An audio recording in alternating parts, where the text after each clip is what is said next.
Enem 2019, prova rosa, questão 153, matemática. Um ciclista quer montar um sistema de marchas usando dois discos dentados na parte traseira de sua bicicleta, chamados catracas. A coroa é o disco dentado que é movimentado pelos pedais da bicicleta, sendo que a corrente transmite esse movimento às catracas, que ficam posicionadas na roda traseira da bicicleta. As diferentes marchas ficam definidas pelos diferentes diâmetros das catracas, que são medidos conforme a indicação na figura. Aí tem imagem aqui, diâmetro do disco dentado, pá. O ciclista já dispõe de uma catraca com 7 centímetros de diâmetro e pretende incluir uma segunda catraca, de modo que, à medida que a corrente passe por ela, a bicicleta avance 50% a mais do que avançaria se a corrente passasse pela primeira catraca, a cada volta completa dos pedais.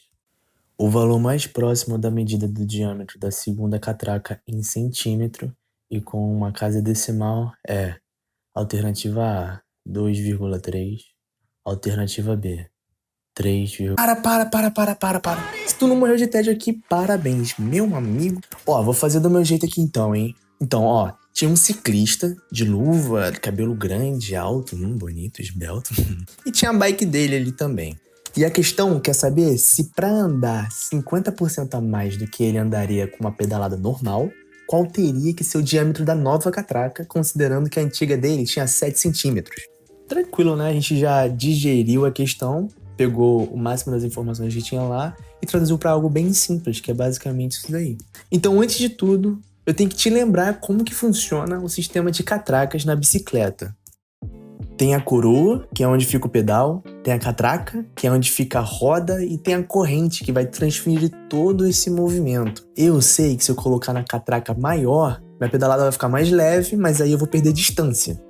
Se for a menor, a pedalada vai ficar mais pesada, mas eu ganho a distância que vou percorrer.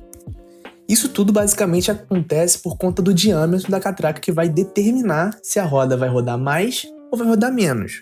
Por isso que a gente tem um sistema de catracas dedicados a isso. Então, geralmente, quando vamos andar de bicicleta, arrancamos com essa catraca mais leve para ter, essa distribuição maior, e depois, em altas velocidades, a gente bota nas menores catracas. Se você nunca andou de bike e quer entender o que está passando, então presta atenção.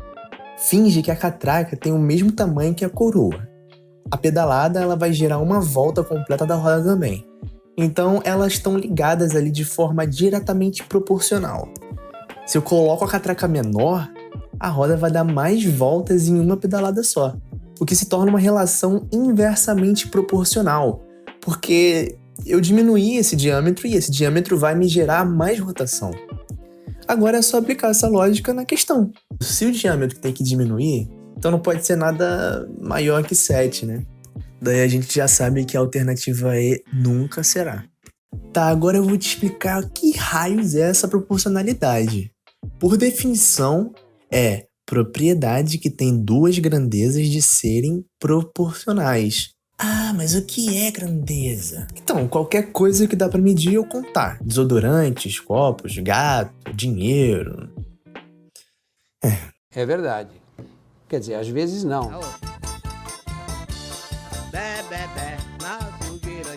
Digamos que existe uma festa de São João. E como toda boa festa de São João, Tem que ter comida só. então só finge que cada pessoa na festa vai comer só uma pamonha. E a festa conte com 400 pessoas. Se eu subir o número de integrantes dessa festa, eu preciso subir o número de pamonhas também? Ou eu preciso descer? Precisa subir junto, né? Se o Marcinho cabelo bacana vai estar chorando a noite toda só. Pegou a visão?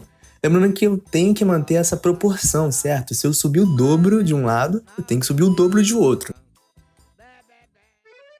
A gente tem também as grandezas inversamente proporcionais. E elas são muito comuns no nosso dia a dia. Eu vou dar outro exemplo aqui agora com a nossa escola, hein?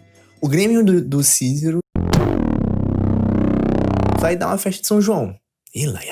Mas precisa cobrar pelos ingressos para pagar com os gastos.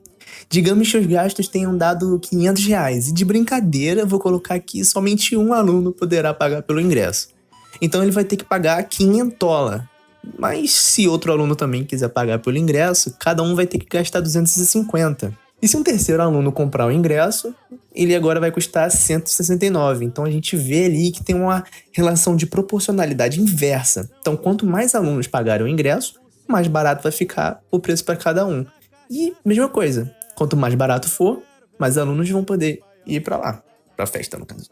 E é o que basicamente acontece com a nossa conta. Quanto menor for a catraca, maior será a distância percorrida e a força exercida. Então agora é simples, a gente já pegou o conceito da questão, que é a parte mais complicadinha, e vamos fazer a conta, que é basicamente proporção, que a gente entende como regra de 3, só que nesse caso é inversamente proporcional. A gente diz que 7 centímetros corresponde a D, que é a distância que ele já percorria e tal, e X centímetros corresponde a 1,5D.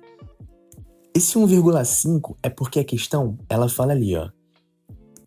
À medida em que a corrente passe por ela, a bicicleta avance 50% a mais que avançaria do que se estivesse no outro exemplo. Então a gente sabe que 50% é a mesma coisa que 0,5, porém, como diz a mais, é 1,5.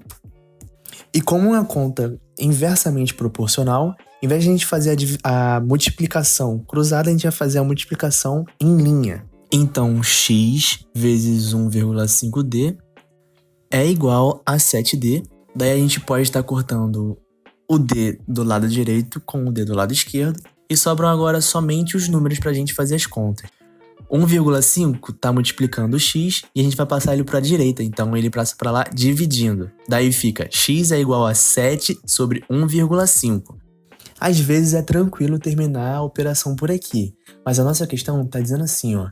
O valor mais próximo da medida do diâmetro da segunda catraca em centímetro e com uma casa decimal é. Então a gente vai ter que tirar esse número da fração. Só que dividir 7 por 1,5, às vezes não é tão fácil. A gente pode fazer outra coisa. Se tivesse com calculadora, daria o resultado ali. Mas vamos botar aqui pro papel. A gente vai multiplicar 7 por 2 e 1,5 por 2, nessa mesma proporção, que a gente acabou de ver como que é. Daí vai ficar 14 dividido por 3. Agora pensa bem comigo. Pensa bem. Ó, não dorme não, hein? Que isso? Tá chegando no final, não dorme não, velho. Ó, 12 dividido por 3 dá 4. Guardou isso? 12 dividido por 3 dá 4. A gente tem 14 aqui. 14 não dá pra dividir por 3, só pra deixar claro aqui pra vocês. 15 dividido por 3 dá 5. Então o nosso número tá entre 4 e entre 5. A única alternativa que tá entre 4 e 5 é a letra C. Ó, a gente tem 2,3, 3,5, 4,7, 5,3 e o E a gente já tinha eliminado. E realmente é a letra C. Se a gente parar para fazer a continha na calculadora, vai dar 4,66666 e vai dar arredondando 7. Então, essa é a resposta correta. Drop the feel, lift the feel, foot it through, not enough. I can see you in the top, pode fé. Não fique parado, Zé Mané. Caranguejo só é peixe na enchente da maré. Drop the feel, deixa tudo de ruim embora. Já tá perto na hora.